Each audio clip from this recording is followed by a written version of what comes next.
Assalamualaikum warahmatullahi wabarakatuh. Salam sejahtera buat kita semua. Selamat pagi, selamat siang, selamat sore buat teman-teman yang lagi nonton. Semoga selalu diberi keberkahan. Oke, pada hari ini saya akan mereview salah satu buku yang kalau menurut saya ini adalah buku yang sangat menarik. Dan buku ini sudah lama saya selesaikan dan menghabiskan waktu selama 15 hari cuma untuk menghabiskan satu buku. Ya, buat teman-teman pembaca rajin, mungkin itu adalah durasi yang sangat panjang sekali, 1 sampai 15 hari. Kamu itu pembaca atau pembuat proyek, ya kan? Kayak gitu kan? Intinya kayak gitulah. Jadi ya maklumlah pembaca malas, kita membaca sesempat waktunya, seingin kita membacanya. Ya mau gimana lagi? Yang penting ada sesuatu yang kita masukkan ke dalam otak kita, walaupun hanya dengan pelan-pelan saja. Dan kebetulan buku ini sudah saya selesaikan di bulan Desember kemarin, dan saya belum sempat mereview buku ini atau membagikan isi dari buku ini pada teman-teman semua. Dan pada hari ini saya berkesempatan untuk mencoba mereview sedikit supaya membuat buku ini lebih menarik untuk teman-teman baca.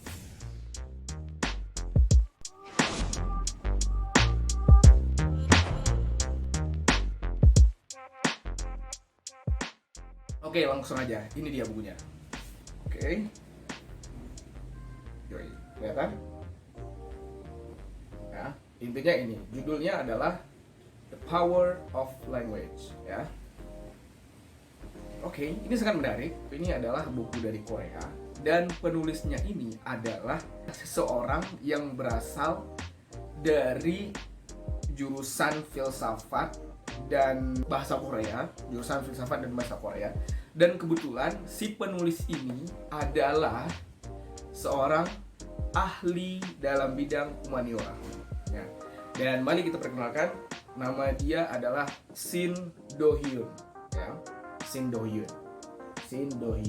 Dan kebetulan si Shin Do-hyun ini salah satu mahasiswa yang berkuliah di, seperti yang saya bilang tadi, di jurusan filsafat dan kuliah di jurusan bahasa Korea. Dan kemudian buku ini lebih mengarah kepada self improvement, ya. Jadi buku ini lebih kepada ya untuk basic dalam kita berkomunikasi. Dan kemudian sebenarnya saya pikir sebelum saya membeli buku ini adalah buku ini tentang seperti filosofi dari bahasa Inggris, karena kebetulan saya di jurusan pendidikan bahasa Inggris. Saya suka dengan kayak seperti sejarah bahasa Inggris atau sejarah bahasa Arab, dan saya pikir ini adalah sebagian dari ya kata-kata filsuf tentang bahasa Inggris pada zaman dahulu kala. Tetapi ternyata di dalam buku ini membahas tentang sesuatu yang lebih daripada itu. Buku ini membahas tentang apa? Bagaimana dalam berbicara, dan kemudian bagaimana dalam berbahasa yang baik dan benar. Dan kemudian buku ini membahas tentang bagaimana berbahasa dengan bermakna dan bernilai. Itulah inti dari buku ini. Buku ini mengangkat tentang pemikiran filsuf dari timur dan filsuf dari barat. Jadi istilahnya kalau dalam bahasa itu adalah komplit. Banyak kata-kata yang sangat saya suka, banyak sesuatu dari isi kepala orang-orang filsafat timur dan filsafat barat tentang cara bagaimana berbahasa yang bermakna dan bernilai. Itulah inti dari sebenarnya buku ini menuntun kita untuk dapat berbicara yang baik dan benar, dan istilahnya itu seperti mengajak kita untuk berpikir sebelum mengucapkan sesuatu. Karena otomatis di dalam kehidupan kita punya sedikit logika dalam mengucapkan sesuatu hal, yaitu dimulai dari hati, kemudian disaring di kepala, dan kemudian diucapkan oleh lidah. Disitulah kunci dari semuanya. Kita langsung masuk ke review bukunya. Sebenarnya buku ini tidak ditulis oleh Shin Do-hyun, kemudian dia dibantu sedikit oleh Yonaru. Yonaru ini adalah sahabat dekatnya yang sama-sama berkuliah yang sama-sama dari jurusan bahasa Korea. Dan kebetulan si Yonaru ini adalah seorang pengajar atau pendidik bahasa Korea di sebuah SMA di Seoul, ya, di Seoul. Oke, langsung aja kita bahas ke dalam bukunya. Waktu saya beli buku ini penerbitnya yaitu Haru. Ya udah terkenal ya, penerbit Haru itu lumayan sangat terkenal dan sudah terpercaya di seluruh Indonesia. Dari cetakan-cetakan Haru ini juga terbitan-terbitan yang sangat keren-keren kalau menurut saya. Disclaimer ya. Langsung aja kita masuk ke dalam bukunya. Untuk bukunya dia memberikan sedikit sekatan seperti biru, dan kemudian dalam sekatan ini ada pertahap, dan kemudian dituliskan sedikit quotes-quotes keren. Misalnya nih, pada halaman sebelum halaman 37 ya, dunia hadir dengan sudut pandang sesuai dengan apa yang kita lihat, meskipun dunia sendiri bersifat objektif, kita melihatnya secara subjektif ya.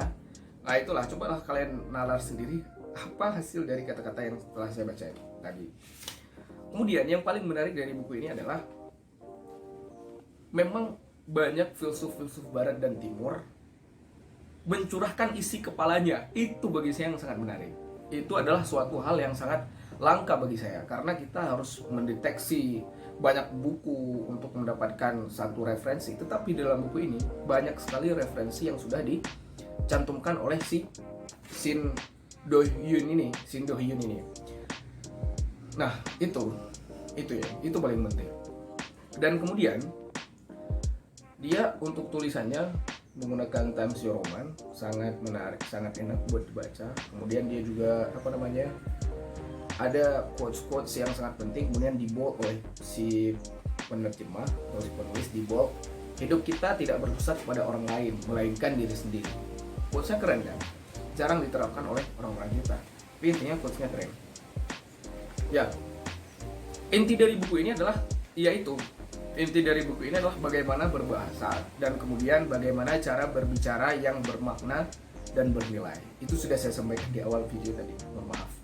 Oke, sebenarnya penyampaian pesan dari buku ini sangat singkat ya. Misalnya nih, seperti ini saya akan mencoba untuk membaca sekilas tentang buku ini. Oke, misalnya ini contoh dari halaman 37 ya. Kurangnya isi hati, tidak adanya pandangan pribadi dalam hati seorang, sesungguhnya adalah suatu kondisi yang sama. Kondisi ini berarti seorang tidak memiliki sudut pandang sendiri. Orang yang seperti itu biasanya dalamnya kosong, sehingga kata-kata yang diucapkan menjadi kacau. Oleh sebab itu, ucapannya menjadi kosong. Contohnya, jika ada seorang yang bertanya kepadaku bagaimana pandanganku tentang permasalahan si A, sementara itu aku tidak pernah sekalipun memikirkan tentang permasalahan si A itu. Tidak, aku pernah memikirkan masalah si A ini, tapi tidak pernah memikirkan secara berlebih mendalam. Aku punya sudut pandang tersebut. Masalah ini sebenarnya sesuatu yang tidak memiliki inti, maka kata-katanya pun menjadi berantakan. Intinya, kalau misalnya ya kita tidak tahu tentang orang tersebut, ya udah nggak usah berkomentar apa-apa. Itu makna dan pesan dari tulisan yang tadi saya baca ya. Kemudian ada lagi di bagian part lain, Khalil Gibran ya. Khalil Gibran ini adalah seorang penulis asal Lebanon. Ia berkeliling dunia dan mempelajari berbagai bidang seperti agama, filsafat, sastra, dan seni. Kemudian ia meninggalkan banyak karya yang kebanyakannya terkesan religius dan mistik. Dan juga ia sangat populer sehingga istilah Gibranisme yang dibuat sesuai dengan namanya. Jadi keluaran Gibranisme ini julukan dari orang-orang yang membaca bukunya atau membaca karya-karyanya. Itulah menyebutkan Gibran ini adalah Khalil Gibran ini adalah seorang yang Gibranisme. Gitu guys. Oke, kalau nggak jelas kita jelaskan nantinya. Oke. Jadi apa kata si Khalil Gibranisme ini? Dalam buku ini dijelaskan, jika bertemu kawanmu di jalan atau pasar, perintahkanlah jiwa di dalam tubuhmu untuk menggerakkan bibir dan lidahmu. Bisikkanlah suara hatimu ke telinganya. Dengan begitu, jiwanya akan selamanya mengingat ketulusan hatimu. Seperti minuman anggur, walaupun warna anggur dibersihkan dan gelasnya terlupakan, rasa minum anggurnya tidak akan terlupakan untuk waktu yang lama. Keren gak guys? Jelas, ini keren sekali.